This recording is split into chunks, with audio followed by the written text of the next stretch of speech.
también es del Temu, el director de cine. ¿Has visto a alguien que diga, haz claqueta y hace detrás de la cámara? Es que había una mosca ahí. Luego nos preguntamos que por qué no nos dan premios. 2 hostias nos tenían que dar.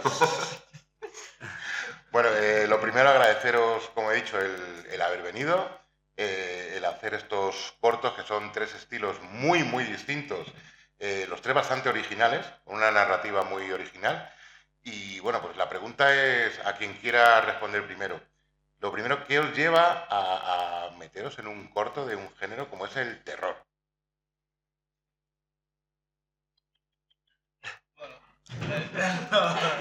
me voy. Bueno, yo creo que en mi caso principalmente es experimentar.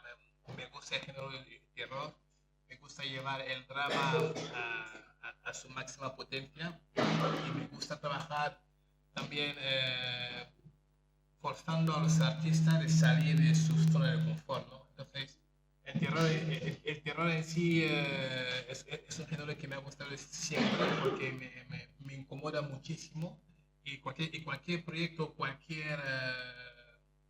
digamos, proyecto o iniciativa que me incomode, vamos a decir así, me empuje a buscar un poco lo mejor de mí, me encanta, digamos, que el terror es lo que me mueve. Zona de confort, 0.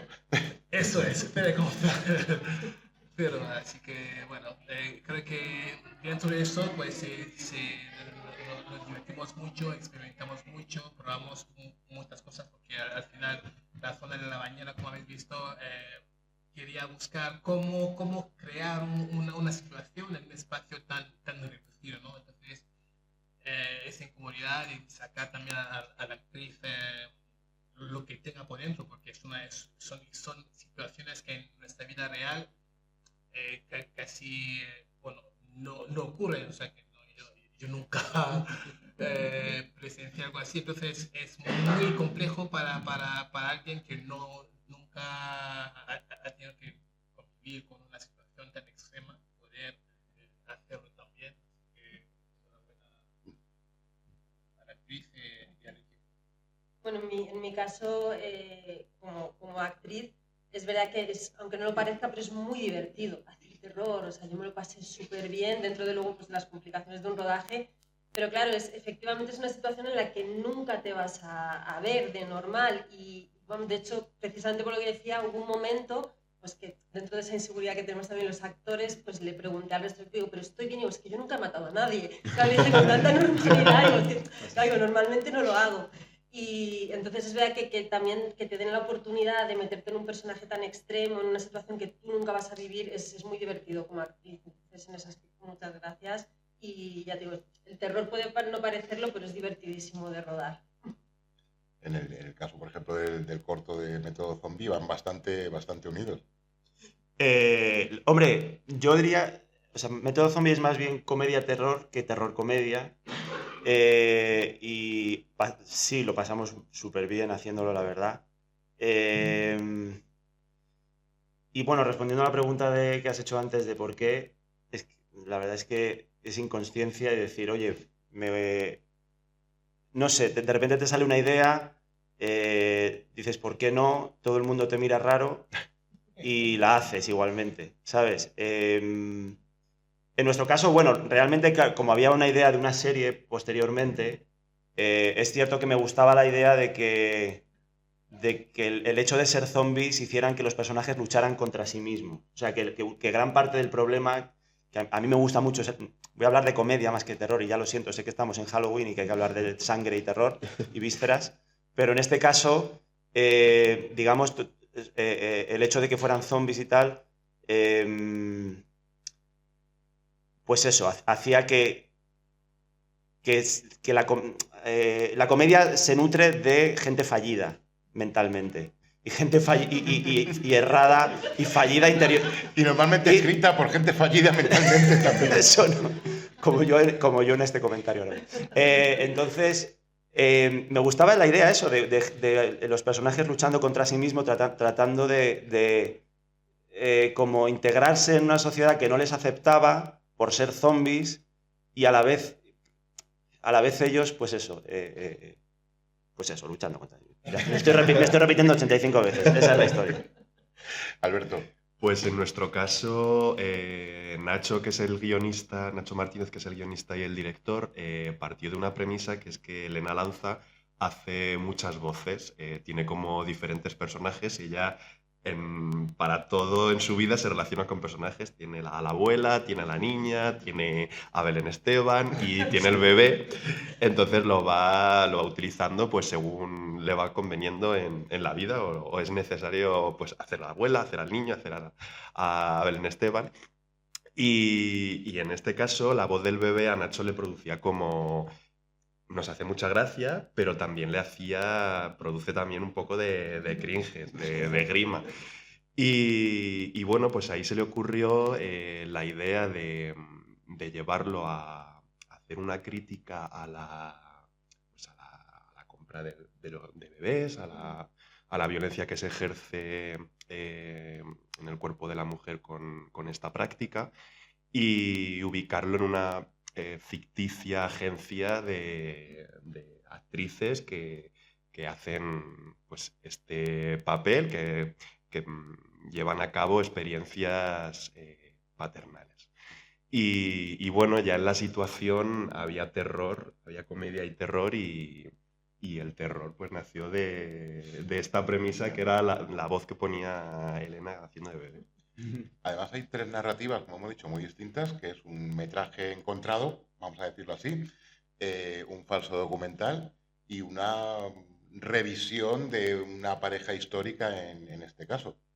O sea, son 3 narrativas muy, muy distintas y 3 puntos de vista bastante originales para llegar al terror, que normalmente en el terror se conoce el slasher, el fenómeno paranormal, y la gente no suele salir de ahí o es lo que más demanda. Y me parece un punto de vista bastante original por cómo habéis llevado los 3 cortometrajes. Sí, en nuestro caso, Instinto Paternal es un corto de bajo presupuesto y entendimos que era bueno para, digamos, para la historia y para también por los medios que teníamos, grabarlo con una Handycam y hacer una comedia slasher, que es un homenaje pues a lo que tú has dicho, el metraje encontrado, a La Bruja de Blair y sí, lo hicimos por este motivo, de esta manera y creemos que ha funcionado. ¿No? Pues funciona bastante bien. Sí, y además creo que proyectos así que son, digamos, proyectos un poco personal, ¿no?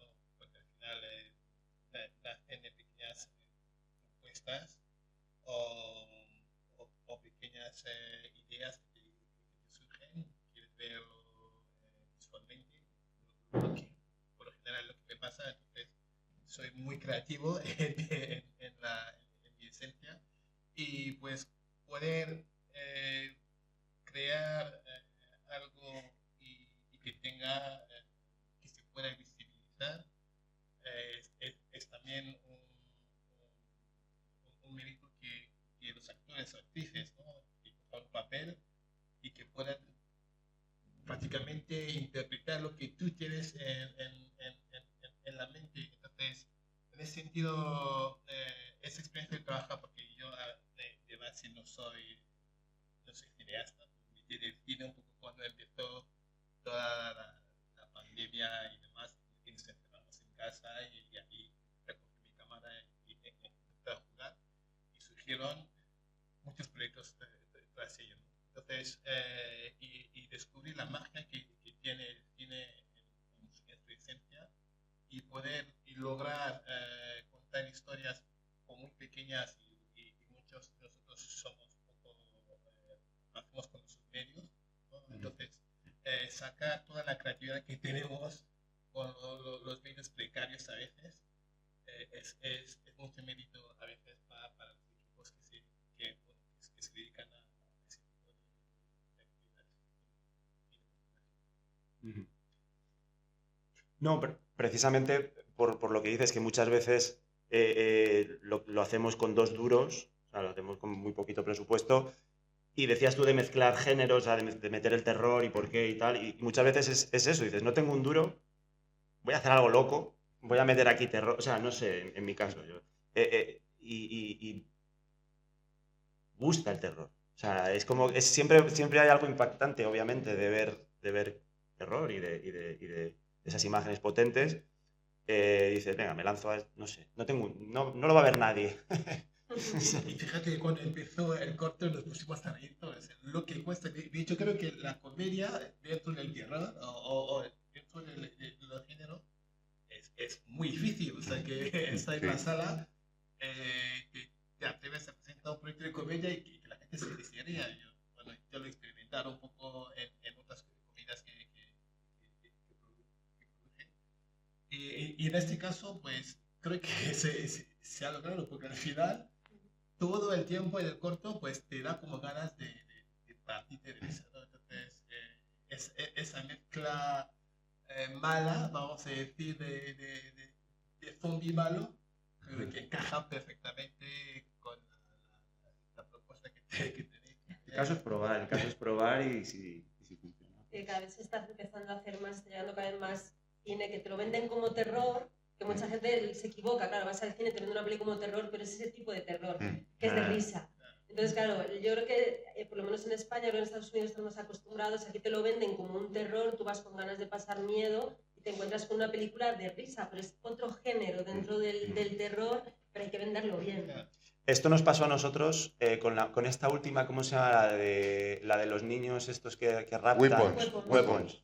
Que queríamos, nos pasó exactamente eso. Llegamos y queríamos pasar un mal rato y de repente es como, ¿por qué me estoy riendo aquí con esta señora? Yo en ese aspecto estoy de acuerdo, no sé. Imagino que los que hacen todo el marketing y comercialización pues sabrán lo que hacen, pero a mí en ese aspecto me decepciona un poco. Explotar el producto. Sí. Una de las cosas que más me ha llamado la atención de los 3 cortos, yendo casi de menor a mayor, la higiene, no, o sea, a la hora de rodar un corto de terror, dices, venga, vamos a hacer litros de sangre, vamos a echarlo por encima, vamos a ir a la carnicería a coger casquería y que Lara disfrute. ¿Cuánto luego lleva a limpiar eso? Porque eso no sale. La sangre de mentira no suele salir, para que lo sepáis. Yo estuve 3 días para terminar de quitarme toda la sangre y al final fue tirando de jabón de lagarto. Y de piedra pómez, que eso te lleva la carne y te lleva todo. Flotando y de la ropa ya nunca salió. Película de terror, de verdad. Sí, días y días. Y además, claro, nosotros rodamos en Toledo y luego me tenía que volver a Madrid. Claro, yo iba por la calle llena de sangre. O sea, como el zombie. Claro, y de noche decía, por favor, que no me vea nadie. Claro, yo me cruzo con la policía o algo. Por suerte no pasó nada, nadie me dijo nada y llegué rápido a casa. Pero claro, yo me iba llena de sangre, y el pelo y todo. Sí, y tiene mucho miedo de no... Acércate un poco, Jem. Perdona. Y tiene mucho miedo de no ensuciar el espacio que te cede, ¿no? Entonces, hay todo ese riesgo que a veces, bueno, forma parte un poco de la aventura. Habéis comentado, pues eso, que muchas veces vamos al cine a pasar terror, te encuentras con que te han metido 4 chistes para sacarte de la situación o no, pero muchas veces la risa, a la gente que va a pasar cine al miedo, que pone películas de terror, la risa es el escape del miedo, porque anda que no es sala de cine, que no ves nada que sea susceptible de estarse riendo y ves, pero si la están metiendo 77 puñaladas. Te asustas y te ríes de ti mismo. O sea, después del susto del grito va la risa siempre. Esa risa nerviosa. Sí. Yo siempre es como una risa socarrona de yo no haría, ¿sabes? Como, joder, ahora se mete ahí el tío. Eso. Capullo. Y a mí me sale esa risa y al final... Eso de que dices, pues, pero ¿quién ha escrito esto? ¿Cómo va a ir escaleras abajo? Hombre. Lo que más dices es que eso no lo haría. Dice, claro, es que se acaba la película. Bueno, lo voy a comprar, voy a estar ahí. No, pero al final entiendo que dirigir terror, tú lo has comentado. No, es que estoy matando mal, estoy matando bien. ¿Cómo? No lo he hecho nunca, no es algo que vayamos a hacer normalmente. No es conducir, no es pasar la mopa por la escalera, es algo que tenemos que proyectar cómo lo haríamos y en ninguno de los casos es real, porque no sabíamos, primero que no tengamos que hacerlo nunca y luego cómo lo podríamos llegar a hacer. Hay incluso una de las conversaciones con la otra actriz, con Mónica, que es la chica que está en la bañera, claro, de repente nos veíamos y me digo, pero te estoy ahogando bien, te hago más fuerte, que sí, por favor, ahógame más fuerte para que me meta más, te ahogo más, digo, pero así o menos, o sea, como a ver, o sea, esta conversación es muy extraña, pero claro, al final te tienes que meter también en ese papel. Y además pasa en el caso contrario, cómo se muere bien o cómo se muere mal, Claro. porque nadie nos hemos muerto Y rarísimo es que hayamos visto a alguien ya no muerto, sino morir. El hecho de morir en el momento, de decir, bueno, ¿qué hago? ¿Me da la risa? ¿Qué más lo ha hecho? No lo sabemos. Claro, es que te lo tienes que imaginar totalmente. O sea, es una construcción ahí y además, en nuestro caso, que hicimos solo una toma y estábamos en casa de Elena, no podíamos manchar las paredes por ningún concepto. Y claro, te tienes que morir a la primera y hacerlo de puta madre porque solo puedes hacer una toma. Cuando estés muerto, Eso es. Y luego lo ves y dices, pues no sé si está todo bien o no, pero es como ha quedado.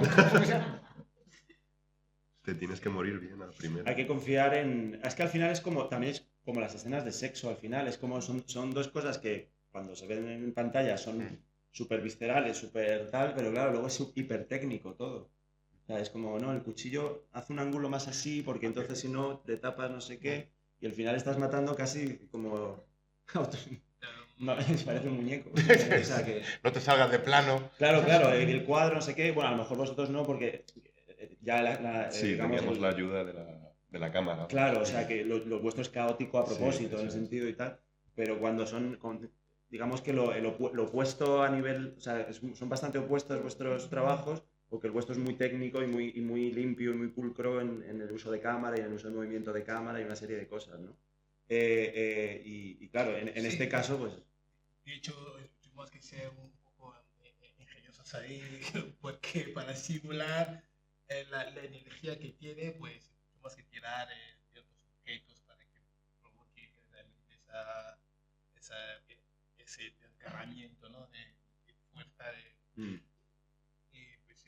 claro, cuando en el momento que estoy allá dándole con una piedra, claro, ahí tuvimos que poner pues, un cojín con plástico, entonces claro, al final le estás dando un cojín.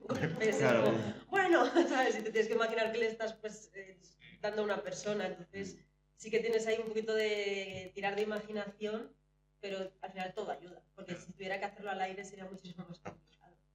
Dentro del propio terror, si es que disfrutáis con alguno, ¿con cuál es el estilo de terror que disfrutáis como espectadores? A mí como terror puro, digamos, que no haya comedia, os pongo un referente en vuestra imagen que seguro que habéis visto. A mí me encantó Verónica, por ejemplo. O sea, yo lo pasé muy mal con Verónica de Paco Plaza. Ese tipo de terror tan real y tan cotidiano como reflejó en la vida en el barrio de Vallecas, me flipó. Yo en mi caso me gusta muchísimo, lo paso muy mal con todo lo sobrenatural, ¿no? O sea, todo lo que son fantasmas, terror japonés, tipo de Ring o estas películas, porque al final, claro, es algo que tú no puedes hacer nada, porque o sea, son fantasmas, claro, entonces no hay manera de luchar contra ellos, además cuando lo haces no sabes si vas a estar luchando, te abres los ojos, está ahí, te miras en un espejo, está ahí, estás durmiendo, parece una mancha, eso me da mucho miedo, pero luego si me lo llevo un poco a algo más racional, me da muchísimo miedo películas tipo como las de Saw, porque claro, eso te pone en la piel de qué harías tú en esa situación, porque es muy real, un loco que te secuestra y dices, vale, puedes escapar de esta situación si coges una llave que está aquí, pero te tienes que meter toda la mano por una sierra. ¿Qué harías tú? O sea, ponerte en esa situación, a mí eso claro, me lleva a ese terror real de verte en decir, ¿qué haría yo? O sea, yo moriría, sé que no lo haría, pero eso es lo que, claro, te pones una cosa muy real que da miedo porque pasa en la vida real. Es lo de que la ficción supera, o sea, la realidad supera la ficción. Claro, eso pasa en la vida real y dices, ostras, si me pasara de verdad, sí. Tela. A mí me gustan los fantasmas también. Lo que pasa, me gustan mucho, ya sé que son muy comerciales, pero las de Expediente Warren. Ah, sí. Yo me acojono mucho. Y sé que son como un poco McDonald's del terror. Bueno, pero el terror no deja de ser un consumo. La primera... Lo has matado, McDonald's. McDonald's del terror, pero a mí me gustan mucho. Sí. Son las pipas del terror. Pues dame otra película, venga. Claro, que la hagan, ya llevan 6 o 7. Sí, yo también creo que estoy por ese estilo, un poco casos naturales, exorcismo, así algo, pero como llegado a un punto en el que hemos visto todo, o sea, es muy difícil, ¿eh? Porque, y sobre todo ahora tenemos acceso a cómo se hace, a cómo se hizo. Antes no teníamos, bueno, no teníamos acceso al secreto del cine, ¿no? Y ahora en YouTube puedes ver, cuando ves una película, pues enseguida ves cómo lo hicieron. Muere un poco la magia esa, ¿no?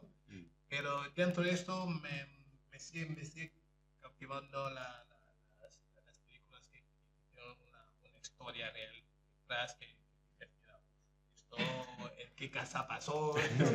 Claro, es que te posiciona en otro lugar, posiciona el cuerpo y la mente en otro lugar. El basado en hechos reales Sí, muchas veces sí. ayuda, aunque la historia luego no sea una maravilla, pero tú ya de entrada vas predispuesto a, bueno, esto alguien lo ha sufrido, lo que vamos a Sí, ver. cuando te ponen al final además las fotos de la persona la- real y de la persona poseída real y dices, hostia, eso sí que da miedo. Yo lo pasé muy mal, perdona que te No, corto. tranquilo. Me estoy acordando que has dicho la saga de Saw con el juego del calamar. He visto solo la primera temporada, pero dormía fatal hasta que la acabé la primera temporada.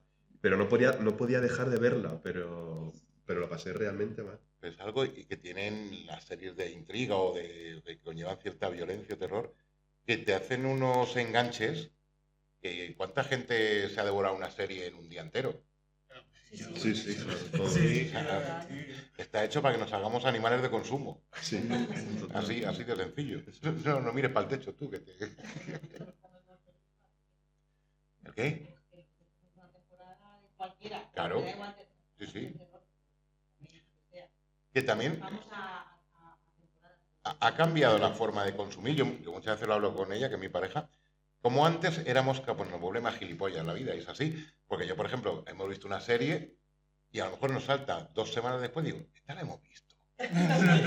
Y te pones a verla y dices, pero de verdad que la hemos visto, si nos marcan visto, pero no. Y antes echaban un episodio por semana y te acordabas perfectamente de cómo había terminado la semana anterior, incluso de los primeros episodios. O sea, ¿pensáis que el ver todo del tirón hace que sea un acto de consumo fácil y nos vuelve un poquito más gilipuertas? Yo no sé si. Bueno, yo creo que hay muchos más factores que nos vuelven gilipuertas. O sea, quiero decir que no es solamente esto.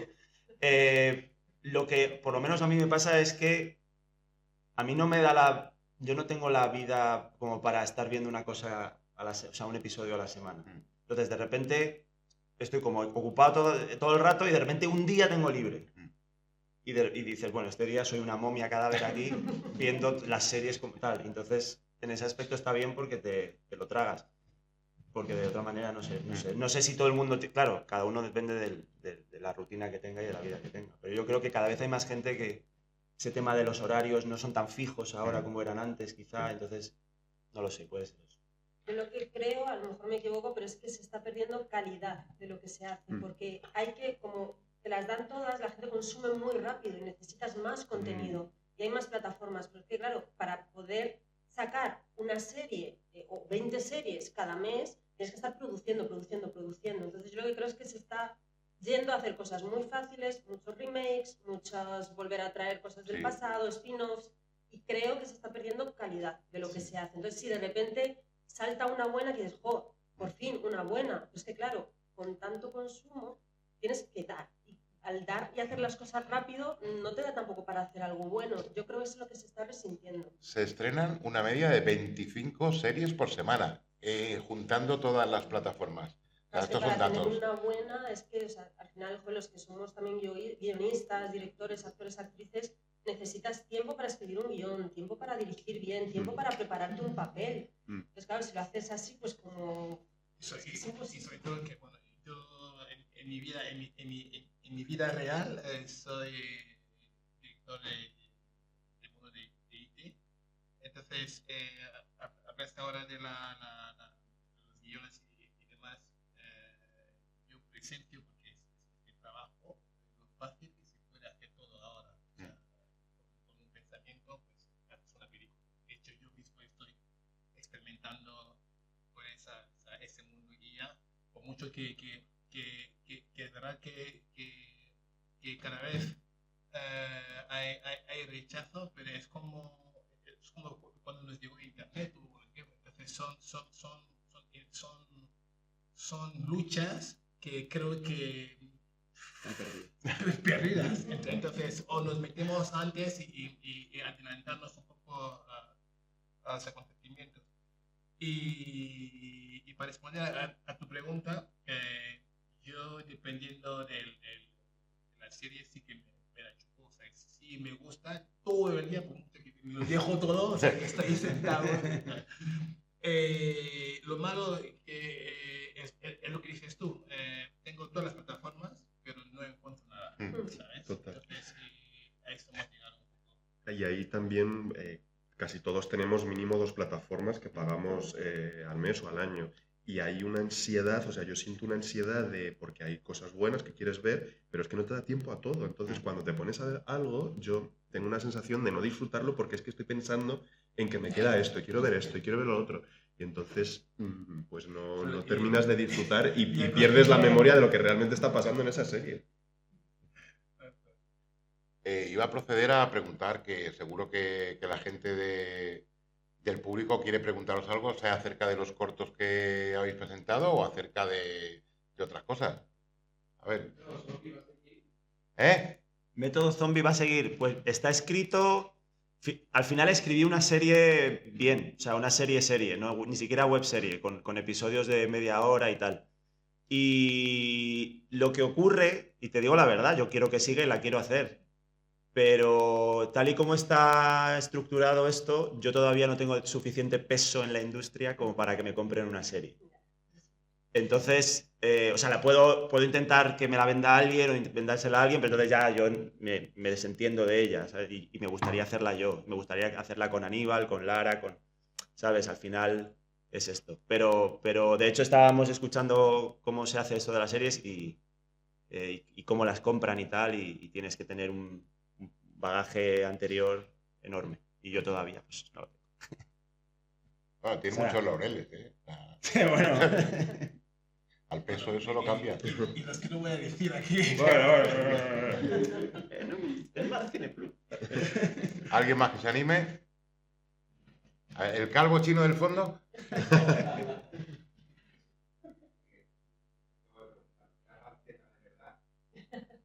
El bocata era panceta de verdad del brillante de Plaza Mayor. Y luego mira, al principio cuando estaba comiendo carne en el casting era carne de verdad, eran higadillos y tal. Lo que pasa es que estaban toda la sangre era natural. O sea, no de gente.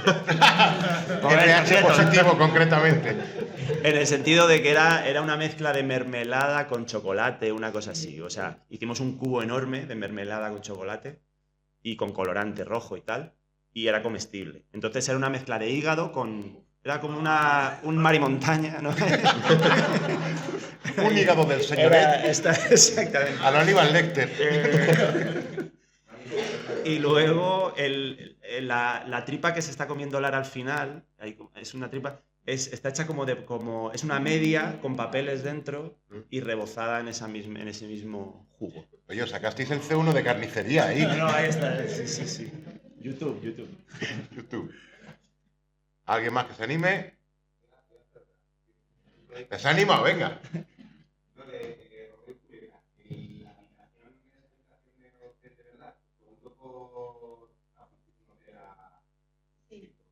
Nos preguntan que si la habitación era... Una suite, además que tenía lo bueno es que tenía una bañera muy grande, además entrabas, tenía la habitación y tenía el baño, se lo fue perfecto para rodar. Pero claro, además, fíjate los gritos y todo, o sea, rodamos de día. Y además dicen, no podéis hacer mucho ruido, tengo que matar a alguien. Perdón. Yo no puedo matar en silencio. Y lo bueno es que ese día no debía haber mucha gente y no se quejó nadie. Pero claro, me acuerdo también con todo el agua, pues luego estaba la productora y todo el mundo, claro, en cuanto yo salía de la bañera, todo el mundo a fregar para que no se hicieran goteras. Y no nos dijeron nada, pero vamos, si a mí lo más gracioso fue no puedes hacer ruido. Bueno, te voy a matar en silencio. Es complicado. Pero ellos sabían lo que estabais haciendo. Sí. O sea, de que iba el corto y todo. Sí. Y yo vieron pasar a alguien vestida de novia y dijeron, mira, una boda. Además yo salí, bueno, aproveché también pues que al final acabas así vestida, estás toda llena de sangre, pues para hacer vídeos por los pasillos. Entonces de repente pasaban las de la limpieza y yo, voy a guardar por lo menos el cuchillo, no, pero se portaron todos muy bien, todos muy majos y lo dejamos todo impecable, todo súper limpio, como si no hubiera pasado nada. ¿Nadie más? ¿Nadie más? ¡Ay, esa mano para arriba! Nos preguntan cuál es nuestra película, imagino que de terror, porque igual si decimos Heidi, me refiero de terror, ¿no? Pues yo ya la he dicho, Verónica. ¿La has visto? Pues tienes... Verónica está muy bien. Yo para mí es la de The Ring. A mí esa además es que es una película de las primeras que me dio miedo de verdad. Luego lo pasé muy mal, en plan de no poder estar a oscuras en la casa, tener pesadillas, no poder ducharme con los ojos cerrados. De repente abro los ojos y la otra era La Maldición, pero te salía de repente de aquí un fantasma de la cabeza. Y esa fue con la primera que yo empecé de verdad a disfrutar de tener miedo en las películas. Y todavía si pienso en ella todavía me da miedo. O sea, intento no pensar en ella. Pues tengo que reconocer que no he visto la japonesa, pero la tengo que ver. Claro, es que sé que va a ser peor, por eso no la he visto. He visto esa que me ha dado mucho miedo y sé que la otra es mejor, entonces me he resistido, pero la veré. Además, todas las otras que han hecho después he visto siempre las japonesas. Además, hubo una época en la que los japoneses inventaban y los americanos lo hacían bien en ese tipo de películas, como había una Última Llamada también. Sí. A mí dame el título de La Maldición, dame Bueno, japonesa. división de opiniones. Por eso tengo yo el mando en casa. Llamada Perdida, japonesa también, esa me dio muchísimo miedo, que además era como, yo me acuerdo que me leí la sinopsis y dije, es una mierda. Y fue también de las que salí temblando del cine. Y esa sí que era japonesa. Era Llamada Perdida. Me daba mucho miedo. Mira, te voy a decir dos. E.T. Y salvar al soldado Ryan. Y esto es una tontería, pero yo te comparto un trauma infantil con mi mujer porque le tenemos un miedo atroz al muñeco de E.T. porque nos lo pusieron de pequeño y nos dio muchísimo miedo. Bueno, eso por un lado, ya sé que no es de terror. Y la verdad es que Alien el octavo pasajero se considera terror, aunque es ciencia ficción, pero yo creo que por ahí, sí. Yo en mi caso creo que me quedaré con el clásico Exorcismo, la primera, vamos, porque es la que más me traumatizó, vamos a decir. Y lo curioso es que hoy lo ves, que cómo lo han hecho y dices, vaya bobada, pero sí que en su momento creo que no había nada igual así. Cuando baja las escaleras para atrás, esto ya da miedo. Ellos ahora me la siguen poniendo y me sigue dando. Y además hecha en una época en la que los avances, la tecnología, claro. Hoy en día hacer eso es hacer así en un ordenador, pero en da más aquellos miedo años... lo de antes. A mí ahora lo veo que está hecho por el ordenador y no me da miedo ver porque más allá real era la chica. Cada vez que había un señor o una señora ahí bajando cuesta abajo se iba a matar. Claro, o sea, y eso es lo que a mí me da miedo de verdad, no que se note que está hecho con efectos especiales. Las de Freddy, o sea, Sí. Ojo con Freddy, ojo con Freddy. Ojo, y cuando y con la cama y con trauma de esas no las he visto y soy incapaz de verlas. Tengo trauma de pequeña y no puedo. Y he visto la escena esa de la mano en la bañera y ya no, o sea, es lo más que he visto y no puedo. Yo creo que esa fue de la primera película que yo vi de niño. Porque además nos obliga a tener miedo a algo que es el sueño, algo que hacemos todos los días y todo el mundo. Sí. Pues Kramer, maravilloso. ¿Alguna preguntita más? A ver, el zagal aquel. Una pregunta para Lala. Por ejemplo, en este corto, el personaje pues pasa al extremo, caracteres de cortos como el de la Red Acero. ¿Este personaje es uno de los más complicados que has hecho en un corto? Bueno, si es que no, ¿cuál? Vale, sí, o sea, ha sido uno de los más difíciles, primero por el hecho de no saber del todo si vas a llegar a esa situación que te están pidiendo, ¿sabes? Tú te preparas y tú lo haces pues con toda la confianza del mundo porque eres actriz, pero claro, es lo que decíamos, una situación que nunca has estado y que espero no estar nunca. Entonces no sabes muy bien si a la hora luego de interpretarlo vas a llegar exactamente a lo que quiere el director y luego como sí que llegamos y vamos, me gusta el trabajo que he hecho, te sientes muy orgullosa, pero sí que es verdad que fue también uno de los más divertidos, pero fueron muchas horas, fue estar mucho tiempo en una bañera, luego todo el tiempo con un vestido mojado, entonces sí que se hizo bastante incómodo, eso es, y muy cansado también porque es un trabajo muy físico, o sea, casi no hay diálogos con una frase y también pues para meterte en el personaje, claro, al final yo lo que hice pues fue coger de repente una almohada y empezar a dar golpes con la almohada, irme a correr por las escaleras para entrar en ese estado de excitación. Entonces sí que fue complicado, sobre todo por el miedo de no saber si vas a llegar a eso porque nunca lo has hecho. pero luego en el momento cuando estaba rodando, al ver que sí que llegaba, que sí que salía eso de mí, sí que nacía, lo disfruté muchísimo. Entonces en ese aspecto no ha sido difícil, fue más difícil antes, y sí que ha habido otros que a lo mejor ha sido más difícil por el hecho, yo qué sé, pues de ser algo a lo mejor más profesional, que lo quieras o no, pues te ves ahí rodeada de muchísimos directores, guionistas, cámaras, muchísima gente, y ya te entra ese miedo de los actores de te está viendo todo el mundo, lo tienes que hacer bien, es esa oportunidad que tienes, que a lo mejor tienes 3 frases, pero claro, esa oportunidad no sabes dónde va a ir. Entonces, en este aspecto fue difícil antes, lo disfruté muchísimo, me sentí muy orgullosa de mí misma, y quizás se me hace más complicado eso, cuando es un equipo profesional, porque es tan difícil esta profesión que tenemos, que a la mínima oportunidad que tienes vas con todo el miedo de no cagarla, o sea, de decir, Dios mío, ¿y si respiro mal? O sea, entonces, en ese aspecto, esto fue mucho más fácil que otros rodajes. Pues Lala, Jen, Pablo, Alberto, gracias a vosotros por habernos acompañado en esta primera excursión y salida por los barrios del Festival de Cine Getafe en Corto.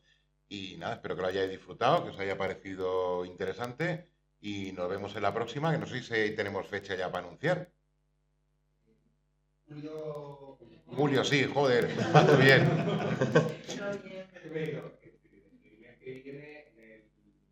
Juan de la Cierva.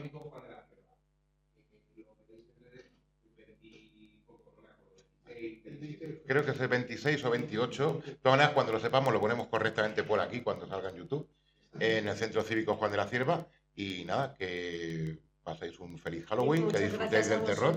Y por hacer llegar los cortos a todo el mundo, que al final esto es lo importante. Los cortos, si no fueran por los festivales, no llegarían a nadie. Entonces, estas cositas que estáis haciendo y que lo queréis hacer ahora cada mes, pues se agradece muchísimo desde nuestra parte, y que le llegue a todo el mundo. Gracias a vosotros también. Sí, muchas gracias. Pues nada, seguid haciendo cine y disfrutando.